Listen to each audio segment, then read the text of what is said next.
Since I had the preview set up while I was watching the San Jose Detroit game tonight, I might as well do the preview tonight. Now, we have 7 games on tomorrow, which isn't bad for a Tuesday. But again, Tuesdays tend to be kind of a busy morning for me, so this way I can get this out of the way so I can do shorter videos Tuesday morning when I've got the time. Just makes it easier. And of course, I can clean up the 2 boards from tonight that I did the review with and maybe do a couple of fun video things tomorrow. And we'll see if there's a bunch of new stuff and if we can get into playoff preview kind of stuff too, because, we're to the realm where almost half the teams have been confirmed and more might be confirmed tomorrow. Anaheim's in Vancouver. This won't confirm anything. Just being honest about that, the Ducks are 31, 36, and 10 overall. They're 14, 22, and 2 on the road, and they're 5, 4, and 1 in their last 10. They lost their last game in overtime. That being said, when they go to Vancouver, they usually eviscerate them. It is usually not fun to watch as a Canucks fan, and I'm to be honest, really not looking forward to that one tomorrow night. Because again, the Ducks, when they come to town, it tends to these guys usually come out on the winning side. And there's some signs that this team has picked it up over the last month or so. Over their last 10 games, Raquel's got 5 goals, 4 assists. Silverberg, 5 goals, 5 assists. Henrique, 5 goals, 2 assists. Terry with a goal and 7 assists. And Perry with 3 goals, 2 assists. Their names rhyme, so I thought I'd put them up next to each other. Fowler with a goal and 6 assists. And Hampus Lindholm with a goal and an assist. I'm just going to speculate on goalies because it's the night before. I'll speculate Gibson, which would make Miller the backup. That being said, Miller played in Vancouver. Maybe they give him a start here.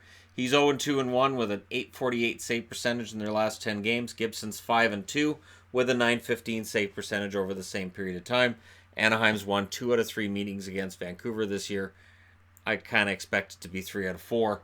Vancouver's 32, 34, and 10. At home, they're 17, 15, and 5 over their llast 10. They're also 5, 4, and 1. They've lost their last 2 in a row. Tanner Pearson, 3 goals, 2 assists in their last 10 games. Goldobin with an assist over the last 10 games he's played. Besser, 4 goals, 6 assists. Vertanen with 2 goals. Beagle with a goal and 2 assists. Biega, 3 assists. And Luke Shen, who I mentioned in the review last night, was probably the best Canuck out there. We'll see what he can do tomorrow night. He doesn't have any offense whatsoever, only an assist over the last 10 games he's played. But maybe there's an NHL career left there. I expect Markstrom. He's 4-2-1 in their last 10 with a .906 save percentage. Demko is 1-2 with a .904 save percentage over the same period of time. You might be able to justify putting Demko in here. You might be able to justify saying, well, Demko can go in here because we're done with the playoffs anyways. We want to see how this kid is. That being said, I think Travis Green wants to win as many as he can down the stretch. At least if the record is improved significantly between one season and the other, it's something to build on. So he seems like the kind of coach that's going to probably want to do that. So I would be very surprised if it's not Markstrom. Next up, Islanders. So the Islanders in against Columbus. If the Islanders want to put the screws to Columbus, tomorrow is a good night to do it. And the Islanders have an excellent record against Columbus this year. And again, tomorrow is a good chance to really follow through on it. They're 44, 25, and 7, and they're going to be well aware Pittsburgh won tonight and the pressure that puts on them. They're also going to be aware that Carolina and Washington are playing against each other. So if they can win, they'll either gain on Carolina or they'll gain on Washington. It's a win-win for them. They just have to go out and make sure the W's next to their name at the end of the night. On the road, they're 21, 13, and 3, which is excellent. Over their last 10, they're 6 and 4, but they've won their last 2. So they're trending in the right direction again. Their offense is still shoddy, but you know what? As long as your goalies are pitching shutouts, you're good. Over their last 10, Lee has got 4 goals. Everly has 2 goals. Bailey has 2 goals and an assist. That's the Lee connection. Nelson with 3 goals, 3 assists. Komarov with 3 assists. Letty, also ends E. 2 goals, 3 assists for him. And Devon Taves with 3 assists. I expect Grice here, but they could go with Leonard after the shutout. Grice is 4-3 with a .918 save percentage in their last 10 games. Leonard's 2-1 with a .934 save percentage. They were talking on Hockey Central today about the Islanders and whether or not they're actually going to go with 2 goalies in the playoffs and debating about how long it's been since any team was successful in the playoffs with a 2 goalie rotation. the honest truth is you don't normally go through the playoffs with a 2-goalie rotation, even if you start that way. The goalie that won the last game will usually start the next one. On the Columbus side of things, the Columbus Blue Jackets, who are winless in 3 tries against the Islanders this year, will be looking to improve their 41-30-4 record. At home, they're 20-16-2, and I've talked about this. Their home record is a problem. Over their last 10, they're 5-4-1. They did win their last game. That was, of course, that destruction of Vancouver last night. In their last 10, Panarin with 4 assists and looks disinterested a lot of the time. Dubois, 1 goal, 1 assist. Atkinson, 3 goals and an assist. Duchesne, 2 goals and an assist. Riley Nash with 2 assists. Werenski, 2 goals and 5 assists. And David Savard with 2 goals and 2 assists to round out the scoring for Columbus. Goaltenders, I expect Bobrovsky because they have to get in the playoffs. He's 5-2 in their last 10 with a .951 save percentage. He knows he's a UFA in a while. Korpisalo, 0-2-1 with a .906 save percentage. So, Bobrovsky, maybe he's nailing things down because he realizes he's UFA this summer. The better he plays now, the better he gets paid this summer. Really, honestly, for Columbus, this is huge. They have 86 points to the 88 for Montreal. If they lose, Montreal wins, they lose any power they have. And we're really getting down to it. We're to the point where you can't afford to drop 2 points further back. They really have to win this one. And the Islanders, like I said, should be greatly motivated. This may very well be the best game of the night, although this is probably going to be a pretty good game as well. Next up, Florida, 33-31-12. They're lucky that game against Toronto doesn't count as 2 against them. But they're in against Montreal, so they barely have any time to even think about it. On the road, they're 14-18-6. With that loss tonight, they're 5-5 in their last 10. They've lost 2 in a row. Their scoring is fantastic. Florida's scoring is fantastic. Their defense is absolutely god-awful. It is just, it was the goaltending. Now it's not just goaltending. We're not just looking at goaltending with Florida. The defense is just atrocious. They're going to have to do some really, they're going to have to do a lot of thinking, and they're going to really have to figure out how this is going to work going forward because it's not working right now. Over their last 10 games, Barkov has 6 goals, 14 assists. Dadonov, 3 goals, 11 assists. Haraluk, 3 goals, 2 assists. Brouwer with 2 assists. Trocheck, I don't know who Trocheck would be. Trocheck, a goal and 3 assists. Ekblad, a goal and 6 assists. And Keith Yandel with 6 assists. I would expect Luongo tomorrow night because Montembeault really has looked like he's done. He needs some time off. Luongo's 1-2 in their last 10 with an .884 save percentage. Montembeault 4-3-1 overall with an .886 save percentage. And yeah, the R word has started to come out about Luongo, that he potentially retires at the end of the season, which will leave Canuck fans screaming because there's a cap recapture penalty, which we'll discuss if/when it happens. But yeah, he's thinking about retiring. On the Montreal side, they're 40-28-8 overall. At home, they're 22-12-4. Over their last 10, they're 5-4-1, and they lost their last game in overtime. Now, if anybody's going to say, well, why would Luongo think about it, or are you sure? At this stage of the game, absolutely. If Luongo doesn't think he's playing at the top of his game, I can't see him sticking around forever. I think he'll just walk. Over their last 10 games for Montreal, Tatar has a goal and 5 assists. Gallagher, 4 goals, 4 assists. Domi also has 4 goals and 4 assists. Shaw, 2 goals, 5 assists. Jonathan Drouin, a goal and an assist. Shea Weber, 4 goals, 4 assists, and Jeff Petrie, 1 assist. On the goaltending side, yeah, it'll be Price. He's 5-3-1 in their last 10 with a .921 save percentage. Niemi still has that single loss on there with an .833 save percentage. That'll be coming off pretty quick. And Carey Price is their goalie from here. There is no goalie but Price for Montreal. And it'll be interesting to see how it works out. If they just, kill the guy to get to the playoffs, does it really do them any good if he's wiped out when the playoffs roll around? And then it's a matter of, is it worth it? And that's a question that I would ask. Now, there's going to be people who say, look, he's being paid $10 million a year. He'd better be good to go every night. That's probably a valid point. So, yeah, I can't really argue that. If that's your feeling, touche. Carolina. So the storm surge goes into Washington. There won't be a storm surge in Washington because they don't do them. And Carolina doesn't do them on the road when they win, which is probably a good thing. I'm not thinking it would go well if they try to get the crowd to do the Viking clap. I don't think that's going to go well. They're 42, 26, and 7 overall. In and amongst all of this talk about the celebrations and the pre-games and the post-game and all this other stuff, do you know what gets forgotten? They actually have a really good record right now. And they look dangerous for the first time in forever going potentially into the playoffs. We get so distracted with all the other stuff. And maybe that's for the better of the team. Maybe it takes the pressure off of them because all anybody's talking about is the surge. They're 20-14-3 on the road. They're 6-3-1 in their last 10, and they've won 2 in a row. In their last 10 games, Sebastian Aho, 3 goals, 4 assists. Niederreiter, 3 goals, 3 assists. Stahl also has 3 goals and 3 assists. Ferland with 3 assists. Svechnikov, 5 goals, 2 assists for him. Pesce with a goal and 6 assists. And Justin Falk with 6 assists.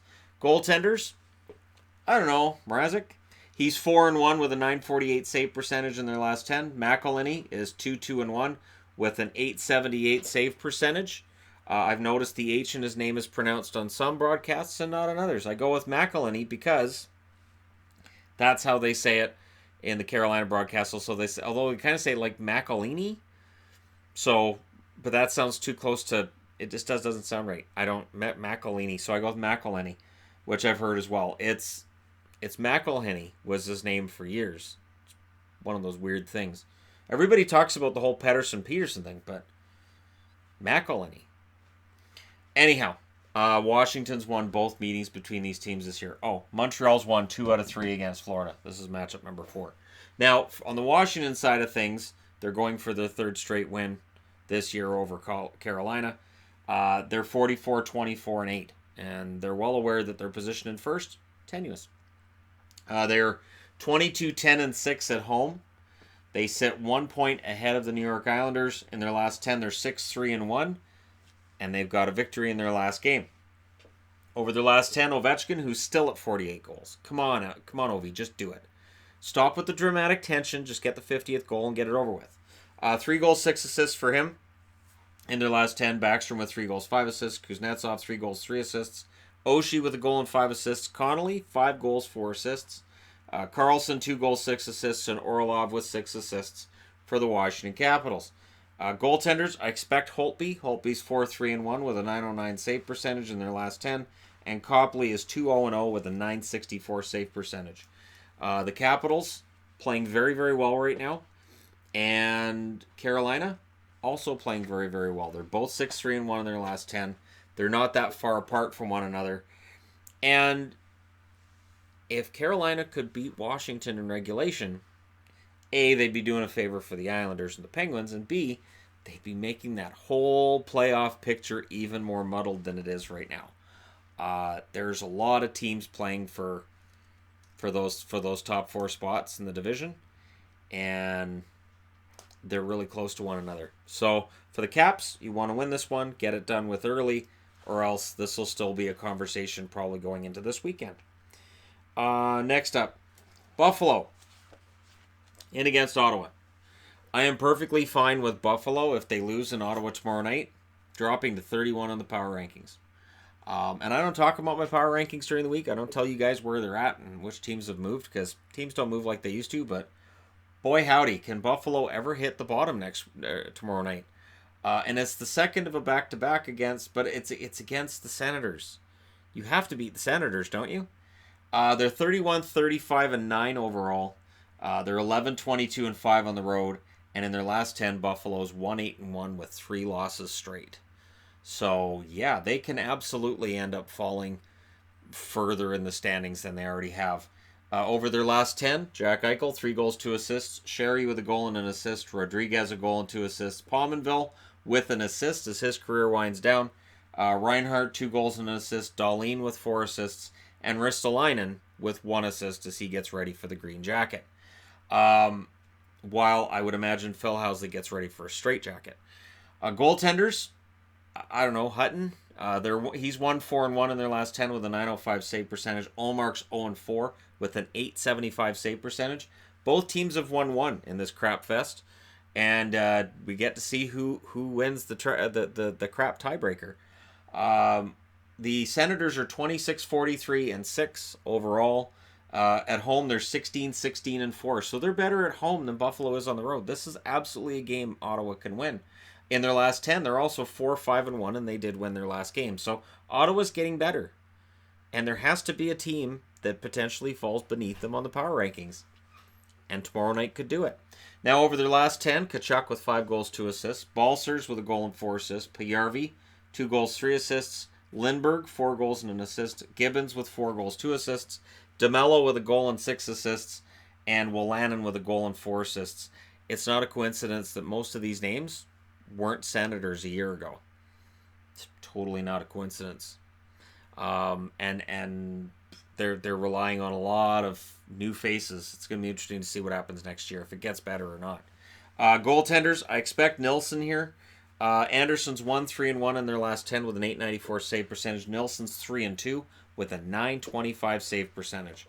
And there's a very real possibility that Nilsson and Anderson will be the goaltending tandem again next year, if they can talk Anderson into coming back. And if not, Mike Condon may find his way back to the NHL. That's what Bruce Garrick said on Hockey Night in Canada. And all I could think was, if it's Anderson and Condon again, hello, number 1 draft pick 2020? So, because that would mean they're not making any kind of an upgrade. But again, they're not in a position where Eugene wants to spend money later. Not now, later. And then he can just refuse to pay all these young kids when their contracts run out in 5 years, and then we can go through it all over again. Anyhow, next up, Kings and Oilers. I remember when this was a very relevant matchup between two teams that were very relevant in a race that was relevant. Now, the Kings aren't relevant, and the Oilers are right. Yeah, they're out. They're done. Mathematically, no, but yeah, they're done. LA's 28-39-8 after that surprising result against the Flames tonight. They're 13-19-5 now on the road. In their last 10, they're now 4-6. They've won 3 in a row. They're trying to make it 4 in a row against the Oilers. Hey, you go out winners, right? In their last 10, Kopitar 2 goals, 3 assists. Brown with 4 goals, 4 assists. Kempe with a goal and 2 assists. Carter 2 goals, 2 assists. Austin Wagner with a goal and an assist. Doughty with 6 assists. And Alec Martinez with 3 assists. I expect Quick tomorrow night because Campbell played tonight. Quick is 3-4 with an .889 save percentage over their last 10. Campbell's 1-2 with a .931 save percentage in that same period. LA has won 2 out of 3 meetings between them and the Oilers this year. Can they make it 3 out of 4? Of course they can. Now, on the Edmonton side of things, of course, they're 33-34-8. At home, they're 17-17-3 in their last 10. 5-4-1. They have the overtime loss in their last game. It's been a rough year, right? I'm not sure. I'm not sure how to fix these things with the Oilers. I know they need wingers, and teams aren't giving scoring wingers away, except the Oilers seem to lose every trade involving scoring wingers. So maybe just stop doing that. I should have called Chiarelli a few years ago and said, whatever you want to do with a winger, don't. Scoring over their last 10 games. Leon Draisaitl, 3 goals, 11 assists. McDavid, 5 goals, 13 assists. Nugent Hopkins with 5 goals. Gagne, 1 goal, 4 assists. Brodziak with 2 goals. Klefbom, 1 goal, 4 assists. And Andrei Sekera with 2 assists in their last 10 games played. Goaltender, it's going to be Koskinen. He's playing everything. He's 5-3-1 in their last 10 with an .897 save percentage. Stolarz barely plays. He's 0-1 with an .889 save percentage over that same period in time. And it's a game that doesn't really mean much. But I have to say this. The Kings are playing like games mean something. And their goaltender tonight played like it meant something, that being Jack Campbell. And now I would think the ball gets passed to Jonathan Quick. Let's see if he can shut out the Oilers tomorrow night. And I don't know if it would be entirely surprising if that happened. I guess it would be, because Connor McDavid, really honestly, is doing everything he can to will this team into a winning record and into a position where they could challenge for the playoffs. It's just the rest of the team, it's just not there. The talent level isn't there, and I'm not sure exactly how to fix this. I would love to be able to wave a magic wand and fix it. And maybe over the postseason, while other teams are playing the playoffs, we can try to dissect the Oilers and try to figure out how to fix this. Look at who's coming up in their prospect system and who might be able to fix it. Guys like Marody and Benson, but I don't know. And Yamamoto, Puljujarvi, if he's still a part of their long-term plans. Anyways, that's for another time. Next up, last up, Chicago and Arizona. All right, so Arizona is not happy with me. 0-2-3 since I made the video talking about their 13-4-1 record. I don't think Arizona watched it and got lazy. I don't think the Coyotes actually sat and had it on playback and were saying, cool, we're in the playoffs, and stopped playing. But it's a fun thing to look at. It is. It's kind of fun to just go, look at this. Because it's a coincidence. Because not always when I do a video on a team do they tank after. And after the season's done, I have no problem looking through my videos and seeing how often I do a video on the team and then they just fall. Or I do a video about a team falling apart, and from that day going forward, magically they get better. Colorado being one that comes to mind. And Buffalo's 10-game winning streak, I did a video on that, and then down they go. Anyways, Chicago, 33, 32, and 10. And their playoff hopes are, I'm not going to say faded, but they're fading. On the road, they're 16, 18, and 3. In their last 10, they're 6, 3, and 1. They did win their last game. They have to win this one. There's no choice but to win this one because Arizona's one of the teams they're trying to catch. Arizona should come out tomorrow night desperate. Having watched what Minnesota did tonight and that Minnesota lost, at least Arizona can pass them and get closer to Colorado. Put pressure on Colorado. Because for Arizona, I think they're still right there. If they'd lost all 5 of their last 5 games in regulation, I'd be right there with people saying, yeah, no, they're done. But those 3 points in overtime and shootouts, they count.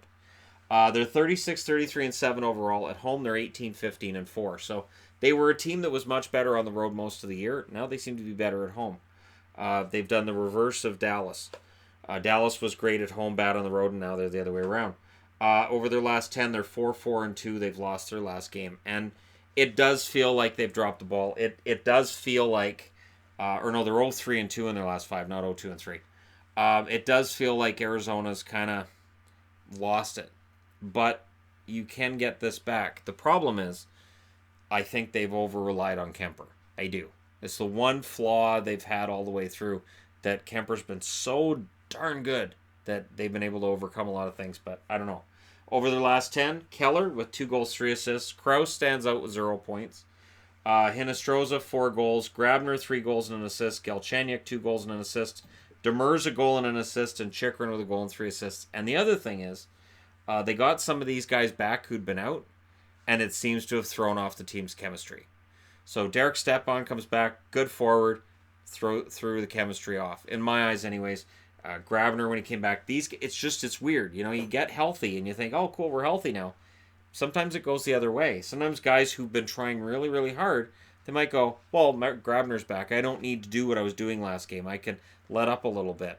And as a coach, you have to change up your lines. So for Tocchet, it's probably a bit of a nightmare too, where it's like, we're rolling.